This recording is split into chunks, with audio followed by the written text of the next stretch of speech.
Have you considered what separates Ohio State from Georgia and even Michigan? We have. You are Locked On Buckeyes, your daily podcast on the Ohio State Buckeyes. Part of the Locked On Podcast Network, your team every day. Oh, I know some of y'all heard that first question was like, oh, what does Jay have in store and whipped up today? Trust me, when we get into it, you'll love every second of it. Welcome in to a hump day edition of Locked On Buckeyes here on Wednesday, January 17th in the year 2024. I am your host, Jay Stevens, also the host of the Jay Stevens Podcast, and joining us once again. He was here last week on a hump day. He's here this week on a hump day, helping us fill the space while my wife and I are on our honeymoon. It's my guy, our guy, Jeff Hunt of the Off the Ball Network of the Jeff Need Sports Podcast. And Jeff, when it comes to Ohio State, Georgia, Michigan, the top of the sport, I think Michigan and Ohio State are closer than you think. But there's still that gap between Ohio State and Georgia, talent-wise. It's not just culture. There's a difference between what Kirby Smart has built in Athens and what Ryan Day has built in Columbus. Yeah, exactly. Thanks for having me on again. Great to be back on another awesome Wednesday. Yeah, and I think, you said a key word there is built. Ryan Day has more constructed a team, coming up in the next year. Like, we think next year's team is going to be really good. We talked about it last week, but that team's constructed, not really built. Georgia's built a program. They have their starting guys. And then they have the next row, which are also starting guys at every other school in the country, yes, but they're ready to take over. And it was really exposed in that Peach Bowl versus Florida State. Once they let the freshmen and the kids in there to have fun, on a depleted Florida State team, they didn't miss a beat as far as physicality, as far as speed on the field, as far as like what they look like, as to where, we've talked about it a million times. The difference is like Ohio State just doesn't have the depth at every position like a Georgia does. And again, you said it, these are high standards. We're not comparing you to every other team in the country. We're comparing you to the best programs in the country. The depth's not there. What Georgia's been able to do is it's kind of a unique thing that they've been able. It's a really kind of old school as far as like, they tell the guys, hey, you're going to come here, you're going to be a starter, you're going to have a chance to go to the NFL. You're probably going to have one season as a starter, and then you're going to leave. And then there's going to be a guy behind you that's just as good. He's going to have one season, but you're going to have a chance to go to the NFL. So you got to be that. Like, they don't bring guys in to be 3-year starters. They bring guys in to be 1-2 year starters maybe, but great ones and good. And then the guy behind you, if you mess up, is ready to take your job. That's what Ohio State's missed for a few years now, several years. And again, a lot of teams don't have that. We're not talking about a lot of teams. We're talking about championship contenders. You should have a guy nipping at your heels to take your job and pushing you every day in practice, pushing you every day, in scrimmages to be the next guy and to take your job. Kind of what we saw some of that. You go back to the 2014 National Championship run with the Buckeyes. Urban wasn't scared to let a guy take somebody's job. He wasn't scared to let a guy step up. He let the best players play, but that's something that we've kind of lost, but a lot of teams don't have NFL depth like Georgia does. Ohio State should. Like, that's the bottom line. They should. They should have it. You're exactly right. And I think it's one of the frustrations a lot of fans have had recently is, why is there something that's not here that we see somewhere else? That's a big frustration to any fan, any analyst out there. It's, what is going on in Columbus? I mean, it's not so much 11-1, 11-2, 11-1, 11-2. It's not just the 2 losses. It's this season and even last year where you're like, something's missing. What's not here? What is it? I talk about the physicality that needs to be brought to. We saw a lot more physical play on defense. Still need to see a little bit more, especially in the trenches. Jeff, talk about it. We're going to talk about a team in Ann Arbor later in the show. They won the Natty based on the trenches.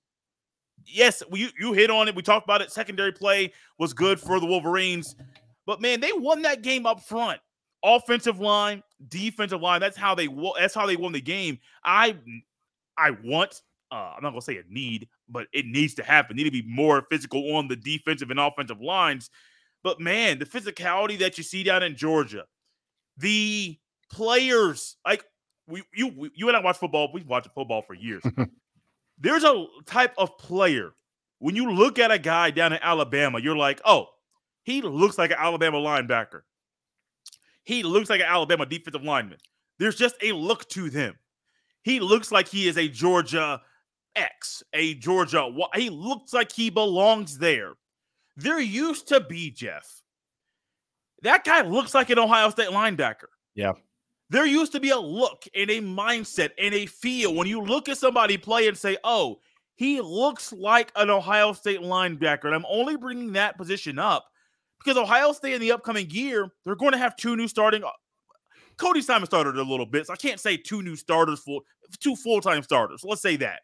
Two new full-time starters because Eichenberg's going to the Senior Bowl and Still Chambers already declared for the NFL draft. I hope, I know it's funny. I hope, for different reasons, guys, I hope in the fall we see guys that look and play and feel like Ohio State linebackers. We got spoiled, Jeff, under Urban Meyer. Yeah. From Ryan Shazier and was it Raekwon McMillan and all these guys that Joshua Perry looked. And Urban even said to Joshua Perry, I wouldn't have recruited you. Now, I don't know if that was like Urban's like kind of like mind game. I don't know if that's true. I don't know if that was what Urban wanted. But there was a look and a feel from Ohio. And even go back to Tressel and even before that, there's a look and a feel. We got to get back to that in the fall. Yeah, it's crazy, and there's a few positions like that. You know, the offensive line needs to get some more athleticism out there. I mean, they're still good, but I mean, they need to get some guys that like some freak athletes out there. Linebacker's been a terrible position, but even at running back, like we're at a point this year to where like we got a linebacker playing running back and a running back playing linebacker. Like I'm only laughing because that's so comical, man. When you think about it, that's a real thing.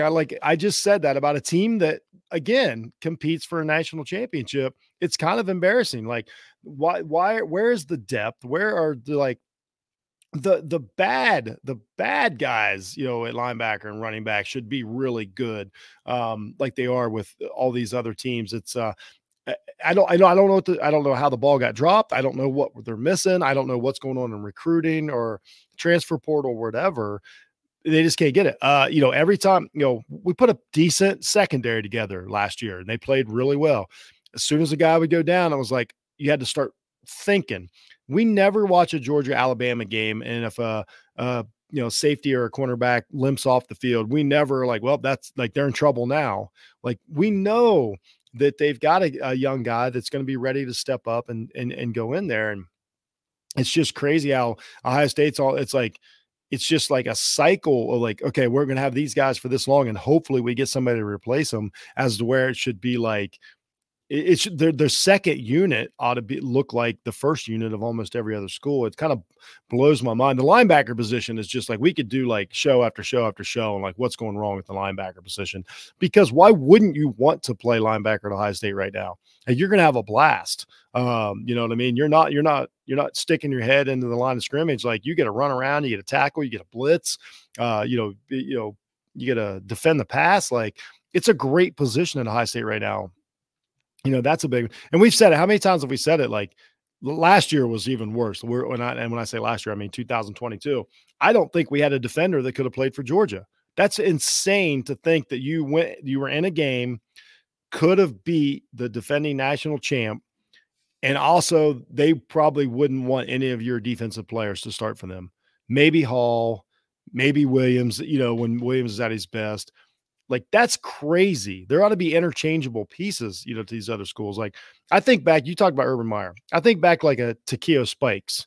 Oh my gosh. When he played linebacker, like when was we haven't seen a dude like that in a minute. Like that's the guys that you ought to have. You got to have it shouldn't just be a dude. It should be a guaranteed NFL. There ought to be at every level of Ohio State defense, there ought to be a guaranteed NFL first or second round pick, like it was for 2 decades. Jeff made a comment, Urban. I was thinking back to Miami. I'm going to dive into a topic about Urban Meyer and those Gator teams and even the old Miami teams next year, all Locked on Buckeyes. This episode is brought to you by LinkedIn Jobs. At the start of the new year, Every small business owner is asking themselves the same question. What's the one move I can make that'll take my business to the next level in 2024? LinkedIn Jobs knows that your success all depends on the team you surround yourself with. That's why LinkedIn Jobs has created the tools to help find the right professionals for your team faster and for free. LinkedIn isn't just another job board. LinkedIn has a vast network of more than 1 billion professionals, which makes it the best place to hire. Hiring is easy when you have that many quality candidates. So easy, in fact, that 86% of small businesses get a qualified candidate within 24 hours. LinkedIn also knows that small businesses are wearing so many hats and might not have the time or resources to hire. Thankfully, with LinkedIn, the process is intuitive, quick, and easy. Post your job for free at linkedin.com/lockedoncollege. That's linkedin.com/lockedoncollege to post your job for free. Terms and conditions apply. You talk about expectations, Jeff. There was an expectation from the Miami Hurricanes, not just early 2000s, but in the 80s when Howard Schnellenberger got there and got things rolling, into the 90s. There was an expectation, and the older players, once they left, they came back down there to Coral Gables to get those guys right. There was an expectation that the players on the field, on the team, would live up to the expectation that had already been set and the standard down there in Coral Gables, down there at where they used to play at the old Orange Bowl. You think about this. You talk about linebackers, Takeo Spikes. One of the guys at Miami that doesn't get talked about enough, DJ Williams. For some odd reason, his name is just, he's good. No, he was elite. He was an elite college linebacker. And the expectation, I do believe, has just dropped. Or I don't know if the standards dropped. Excuse me. We expect something. I don't know if that's what's expected of the players by their peers. And so I truly don't know if what's expected from us is the same by the peers. Yes, you want guys to be elite, be good. It's not just good, not just elite. You got James Laurinaitis, you got Bobby Carpenter, you got AJ Hawk, you got Katzenmeyer.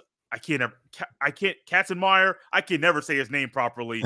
I can't, guys, forgive me. I mentioned Ryan Shazier. I mentioned Joshua Perry. I mentioned Raekwon McMillan. You have all of these guys that kept the standard high at this position of linebacker. It's kind of dropped a little bit. And I do think Ohio State has to go back and take ownership of the program. And I think the older players do take ownership. But we heard, when I was a kid, Jeff, I heard Michael Irvin. I heard Ray Lewis. I heard Ed Reed. We go to Edgerrin James. We go down there and work out with them. We go down there and try to help them realize what we did, what we built, and how to keep it where it is. I know former players go to the Woody, so I'm not going to say they don't go. Trust me, I hear them talk about going to the Woody Hayes Athletic Center. I know they go, but maybe that's what needs to happen. Hey, this is what the standard is at this position. Live up to it. Find a way to get there. I wonder how much of it too is we put a lot of this blame on Ryan Day and on Ohio State. How much of it is just the state of football in the Great Lakes area, to where maybe the talent pool's just changed. You've had a lot of people move. Most of the talent's down south now.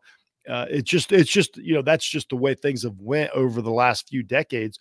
I bet it is tough to go. I'm always I want to say on the other side of this. This isn't just a defensive show. To be able to go down to Georgia and grab these quarterbacks, and go to Texas and grab quarterbacks and wide receivers and all that, I want to say that's an awesome thing that Ohio State does. And that's what's kept them at the championship level. Honestly, the Texas players, and the Georgia players and the Florida players have kept them at that championship level. So why, I don't think it's going to take a lot, but maybe it is tough to go into there and get a guy to come up here and play. Honestly, the brand of football isn't as big right now. I know Big Ten fans love Big Ten football and all the money, but just casual football fans would rather watch the SEC, and I don't blame them. I don't either. I don't blame them. So it's I think it's hard to get them. And Notre Dame has the same struggles. Like we talk about, there's a lot of similarities with Notre Dame having the same struggles, like trying to drag those superstar athletes, out of Mississippi, Alabama, Florida, Texas. A lot of players stay out in California now. Used to a lot of, West Coast, they wanted to come east. Like now they stay out there. Like I'd just rather go to Georgia. Like honestly, the upcoming of Oregon over the last couple decades has really taken a lot of talent out of the East that they used to be able to go out there and steal, and it's taken a lot of it out of USC. The downfall of USC correlates to the downfall, the uprising of Oregon. Like that's a real thing. Or Washington, these, taking the LA guys out of there and stuff. So I don't think so. Like just someone that lives here in Central Ohio, the talent pool's not as deep for whatever reason, demographics, jobs, people moving, all those economical things. I don't know what it is, but the freak athletes just aren't there. So like now, not only you got to like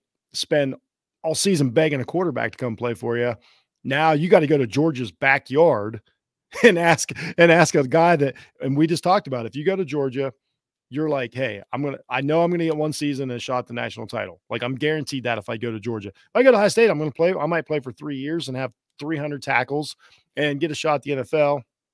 Maybe not have a shot at the national title. I go to Georgia, I know I'm going to shot at the national title and a shot at the NFL. And so now you got to talk that kid into coming up here and playing in 30-degree weather in December and January. So maybe it's as much as like area and stuff like that, but they got to start building some depth. Like our defensive line didn't have the depth this year. Like injuries shouldn't decimate the top tier blue blood teams, like they do. Whether it's, again, Notre Dame's got the same problem right now. Penn State's got some of the problem. We saw like when Chop goes out, even against Ohio State, what an effect that is, as opposed to, it seems like Georgia, Alabama still just keep rolling these 5 stars in.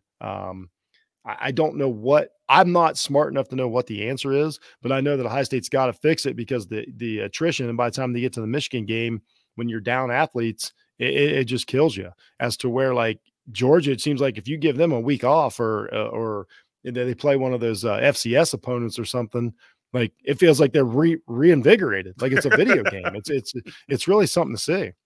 That Orange Bowl, man. Now it's a bad example. Don't get me wrong, because Florida State was not at full strength by any stretch of the imagination. But man, it just seemed like they were hungry. There's a hunger. I'll just ask you. I hate to interrupt you, Jay. I just want to ask you a quick question because I think it's going to help. Like, do you think Ohio State would have beat Florida State like that? No, absolutely not. No. That's your point. No.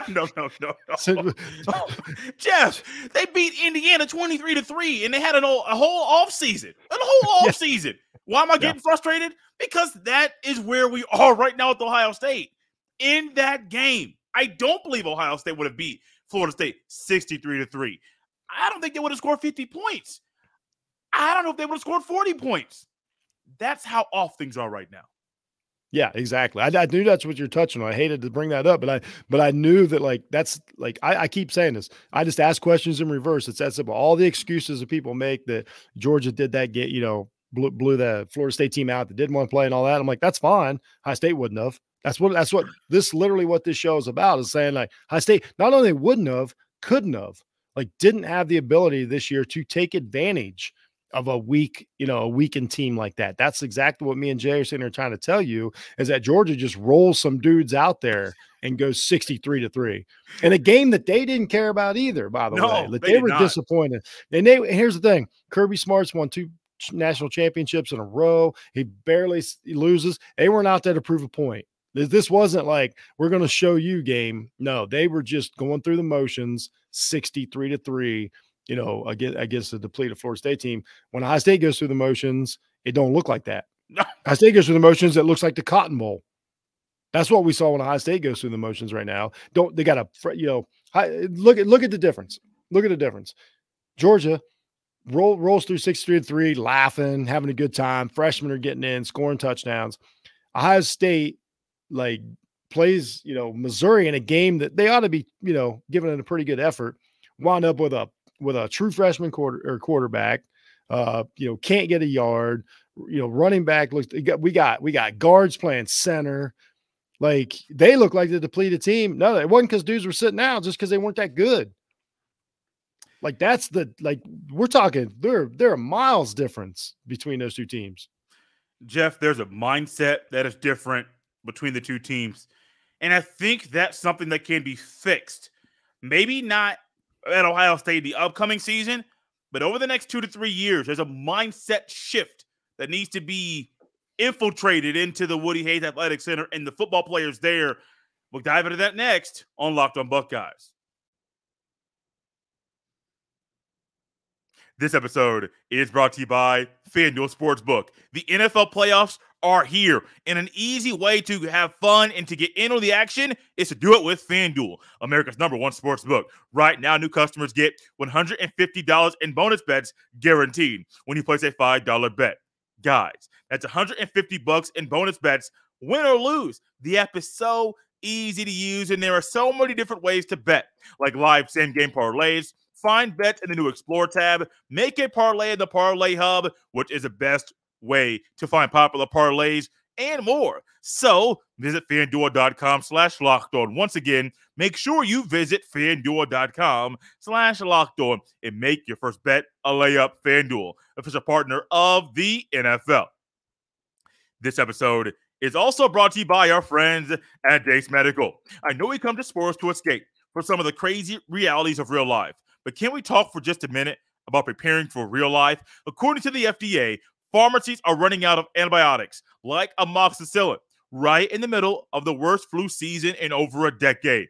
I can't imagine a more helpless feeling than if someone I love got sick while a supply chain issue kept them from the life-saving medication they needed.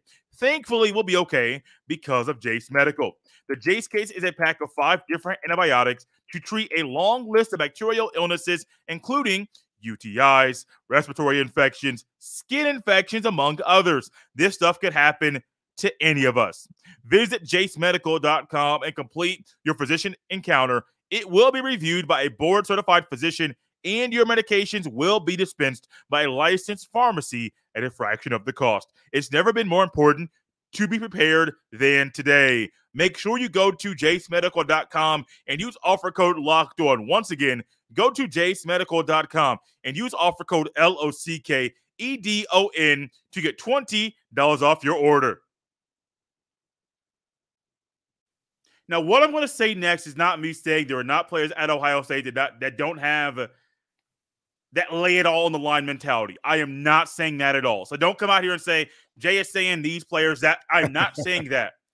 But, Jeff, I don't think in totality the lay it on the line, lay it all on the line mentality is a part of the majority of the players at Ohio State. I've heard people that were actually at the game against Michigan, that were at the Cotton Bowl, that looked at the body language, looked and saw how the players were acting and talking. We saw on TV Cade Stover yelling and getting mad and pissed off at what was happening in the Cotton Bowl. We know how Jack Sawyer got more vocal at the end of the season, and his play showed that it wasn't just talk. He was backing it up. There is a mindset. We saw it under Urban Meyer's players so much. Lay it all on the line. I even saw a play recently from Major Wright in that game against Oklahoma. Early in the game, I don't know if it was Mark Clayton. I forget if Mark Clayton was in that game, a receiver for Oklahoma. But he said early in the game, Sam Bradford looked left. He pumped. The receiver, whoever it was in one-on-one coverage up the sidelines. Major Wright said, I could have gotten the ball and gone for that and got an interception, but I wanted him. He had that mindset saying, hey, I'm going to send a message right now early in the game that y'all aren't going to just be out here throwing this ball all around the yard. You got to look for that ball, but also look for me coming to take your head off. Literally laying it all on the line at the beginning of the game with his play. That is one thing, Jeff, that Ohio State's players need to have every game going forward, not just in 2024, but in seasons beyond, especially because that's how you play a better against Michigan and get back on top of this rivalry. Yeah. Me and my buddy that I always watch the national championship game with had a discussion. He's my first podcast partner, great football mind. We had this exact same discussion. And what we said is, and this is how the loophole, I'm not calling players out. I believe that the players think that they're laying it all on the line. So in their mind, they're like, I'm laying it all on the line, but they don't know what that really means. They don't know what it really takes. They haven't been, that's what Urban Meyer was great at pushing guys to the limit, making them understand what the fight was. And if you don't, if you're lucky to grow up without that, without the, whatever in your life that causes you to have the chip on your shoulder and all that, that's great. I don't want, I don't want guys, to be damaged, goods when they get there and then they take it out on the field. But it is tough to teach people, like, you think it's one way, but this is we've all done it, Jay. Like you've thought, like, man, I'm doing this, and you've went into a sporting event and got your butt kicked and was like, oh, I thought I was trying really hard. Like I did a lot of awesome stuff and been yelling at people, and then this dude just kicked my butt. You know what I mean? Especially like if it's a one-on-one sport. Like if anybody's ever wrestled, you ever wrestle a dude that you think you're ready, but he's like actually ready, you learn real quick, like, oh, and this is what this Ohio State team needs to learn. I'm not saying the players don't think that they're laying it on the line, or don't think that they're giving it their all, or don't think that they care. They just don't know. And a lot of that, we talked about it with our last show that we did last week about Will Howard.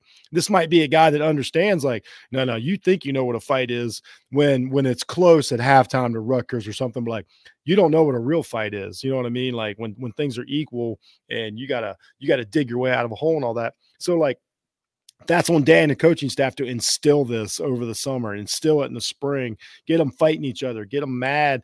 And again, I said it. I said every show I've done for a month.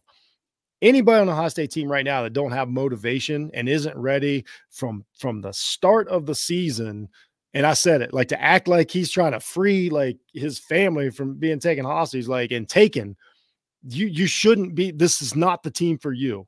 Like you ought to come out the gates not only wanting to prove something, but like wanting to humiliate everything in front of you.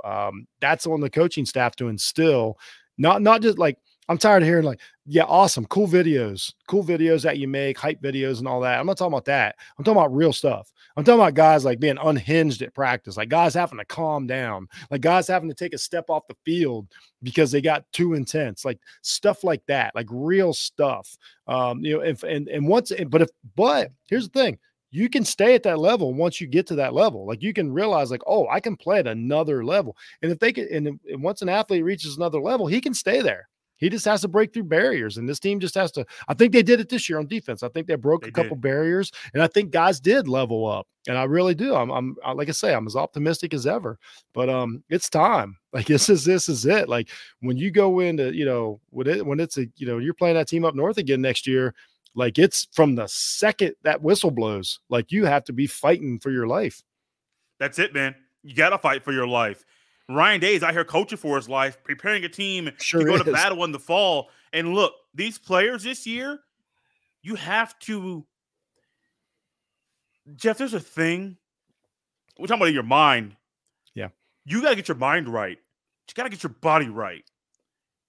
Ooh. And this is not something on the players, and I'm not touching on like strength and conditioning right now. Somebody in the strength and conditioning program or the medical staff, nutrition staff, you got to figure out why so many guys are getting hurt every year. Yeah. I'm not saying Lathan Ransom's fragile. He's not the only guy that's had multiple injuries in his Buckeye career. So, broken leg in the Rose Bowl a couple years ago. That's unfortunate. Got hurt against Wisconsin. Like, injuries happen. Don't get me wrong. My hesitation, reason why I'm saying that, we can expect a mindset from the players that they can tap into and get better.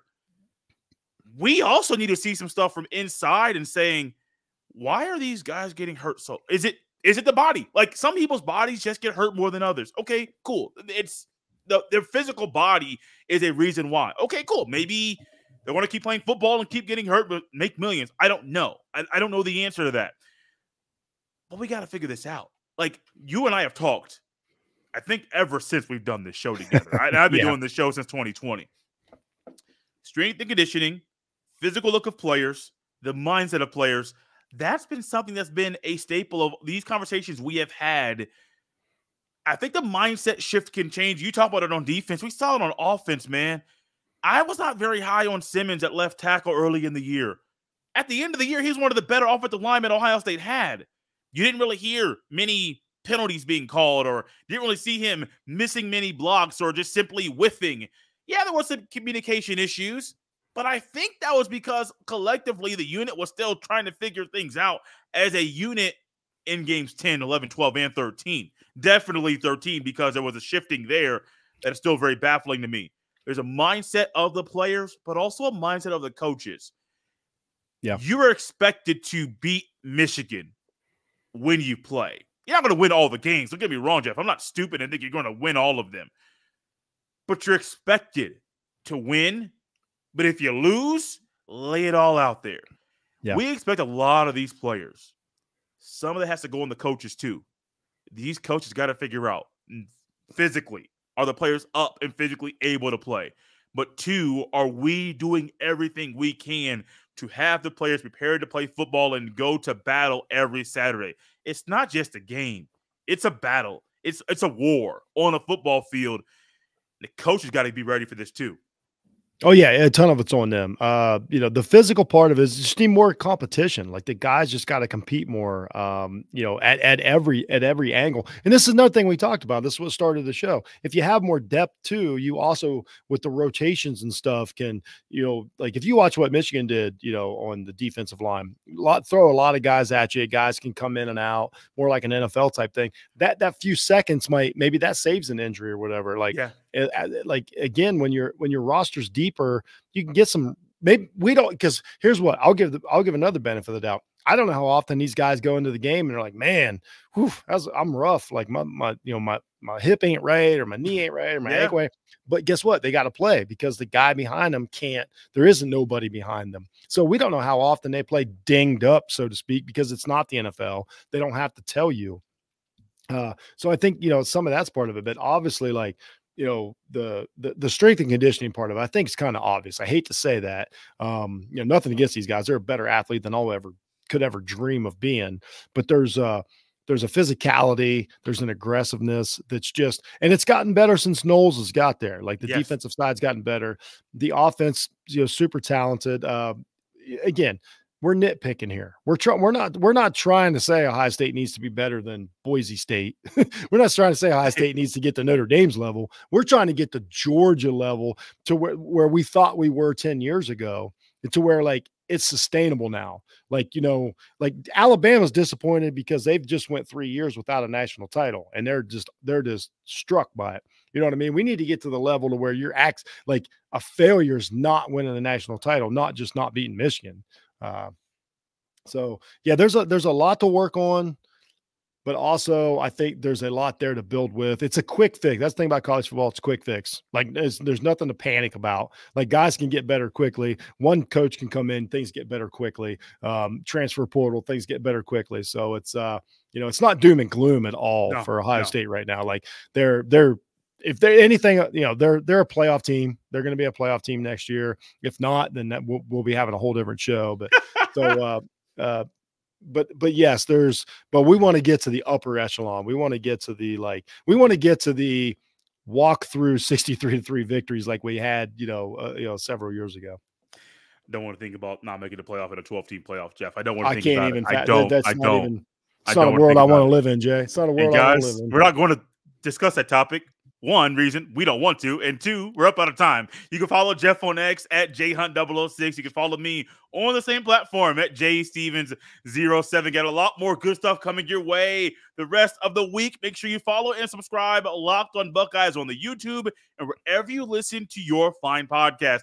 We are out of here on a Wednesday, Buckeye fans. We will see you next time.